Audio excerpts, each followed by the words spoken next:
Hi friends, this is RP friends vlog. இந்த நாள் அனைவருக்கும் இனிய நாளாக இருக்கட்டும். இன்றைக்கி ஒரு புது டிஷ் தான் ட்ரை பண்ணேன். டூரிஸ்ட் ஃபேமிலி மூவியில் சிம்ரன் செய்வாங்க, அந்த டிஷ் தான் இன்றைக்கி செஞ்சுருக்கேன். லவேரியா அப்படிங்கிற டிஷ் தான் ட்ரை பண்ணேன். ரொம்பவே நல்லா இருந்துச்சு. இந்த வீடியோவை ஸ்கிப் பண்ணாமல் பார்த்தீங்கன்னா நீங்களும் கண்டிப்பாக ஈஸியாக செய்யலாம்.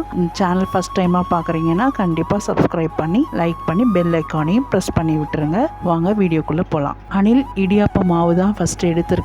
அதுக்கு நமக்கு எவ்வளோ தேவையோ அதை போட்டுட்டு கொஞ்சமாக உப்பு, அதுக்கு தேவையான எண்ணெய் போட்டு நல்லா கிளறி விட்டுடுங்க. அப்புறம் நல்லா தண்ணியை கொதிக்க வச்சு கொஞ்சம் கொஞ்சமாக சேர்த்து சப்பாத்தி மாவு அளவுக்கு பிசையணும்.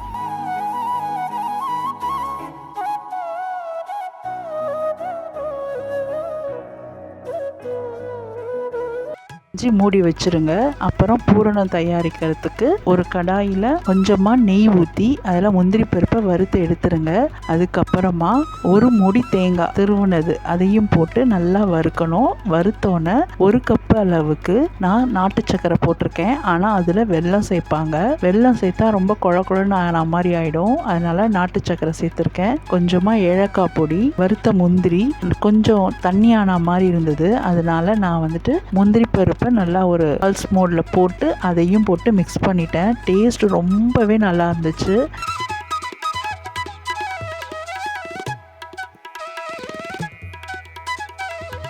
நம்ம ரெடி பண்ணி வச்சுருக்கிற அந்த இடியாப்ப மாவை எடுத்து இது மாதிரி இடியாப்பாச்சில் மாவை போட்டு அப்படியே இடியாப்பமாக சுற்றி எடுக்கணும். மெல்லிசாக இடியாப்பம் புழியணும். மொத்தமாக புழிஞ்சிட்டா நல்லா இருக்காது. அதனால ரொம்ப பெருசாக மெல்லிசாக புழியணும். புழிஞ்சிட்டு நடுவில் பூரணத்தை வச்சு அப்படி ஒரு மடித்து வேக வைக்க வேண்டியதான். இது இலையில செய்வாங்க.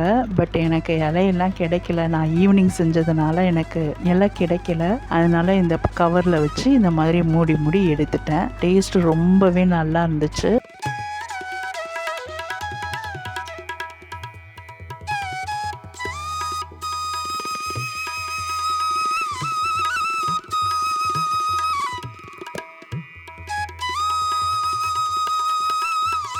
இது மாதிரி 3 செஞ்சு எடுத்துட்டேன். ஒரு கடாயில் தண்ணி ஊற்றி அதுக்கு மேலே ஒரு குட்டி கிண்ணத்தில் கொஞ்சம் தண்ணி ஊற்றி அது மேலே இந்த லவேரியாவை வேக வச்சேன். இதை இட்லி பானையில் கூட வேக வைக்கலாம். எனக்கு இது சிம்பிளாக இருந்தது, அதனால் இதில் வேக வச்சுருக்கேன். ஒரு 5 நிமிஷத்தில் வெந்துடும். சூப்பராக வெந்துருச்சு பாருங்கள். அப்படியே அடுத்ததும் ரெடி பண்ணி வச்சு வேக வச்சுட்டேன். இப்போ வெந்தது எப்படி இருக்குதுன்னு பாருங்கள். எடுக்கிறதுக்கே ரொம்ப ஈஸியாக இருந்துச்சு.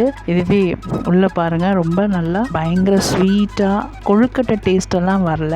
பட் இது டிஃப்ரெண்ட் டேஸ்ட்டாக இருந்துச்சு. ரொம்பவே நல்லா இருந்தது. கண்டிப்பாக நீங்கள் ட்ரை பண்ணி பார்த்துட்டு எனக்கு கமெண்ட் பண்ணுங்கள். நிறைய குக்கிங் வீடியோஸ் போட்டிருக்கேன். உங்களுக்கு விருப்பம் இருந்தால் டைம் இருக்கிறப்ப சேனலில் போய் பாருங்கள். இது லவேரியா ரெடி ஆகிடுச்சு.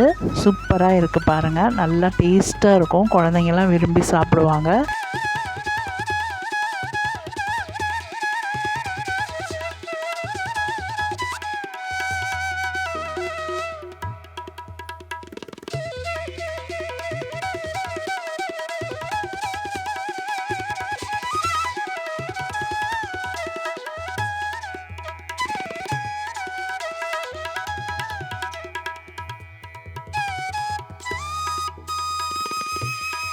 மிச்சம் மாவு இருந்தது. அதனால் நான் இதை மாதிரி இடியாப்பமாக தட்டில் புழிஞ்சு எடுத்து அதை லெமன் போட்டு கொஞ்சம் காரமாக செய்யலான்னு அதையும் செஞ்சுட்டேன். இந்த மாதிரி உதுத்து விட்டிங்கன்னா நல்லா உதிர்ந்துடும். இடியாப்பம் கரெக்டாக வெந்திருக்கணும், அதுதான் பதமே. நல்லா வெந்துருச்சு. இப்போ ஒரு கடாயில் கொஞ்சமாக எண்ணெய் ஊற்றி கடுகு, உளுத்தம் பருப்பு, மிளகாய் வத்தல், கருவேப்பிலை, மஞ்சத்தூள் போட்டுட்டு நல்லா பொரிஞ்சோன்னே ஆஃப் பண்ணிவிடுங்க. இந்த இடியாப்பத்தையும் போட்டு கொஞ்சம் லெமனும் புழிஞ்சு கொஞ்சம் தேவையான உப்பையும் போட்டு நல்லா கிளறி விட்டீங்கன்னா சூப்பராக லெமன் இடியாப்பமும் ரெடி ஆயிடுச்சு. இதுவும் ரொம்ப நல்லா இருந்தது. இந்த மாதிரி எடுத்து வச்சு பாப்பாவுக்கு கொடுத்தோன்னா ரொம்ப சந்தோஷம். நல்லா சாப்பிட்டா நீங்களும் கண்டிப்பாக ட்ரை பண்ணி பாருங்கள். வீடியோட எண்டுக்கு வந்துட்டோம். இந்த வீடியோ பிடிச்சிருந்தா லைக் பண்ணி சப்ஸ்கிரைப் பண்ணி உங்களுக்கு பிடிச்சவங்களுக்கு ஷேர் பண்ணி எனக்கும் சப்போர்ட் பண்ணுங்கள். தேங்க்ஸ் ஃபார் வாட்சிங்.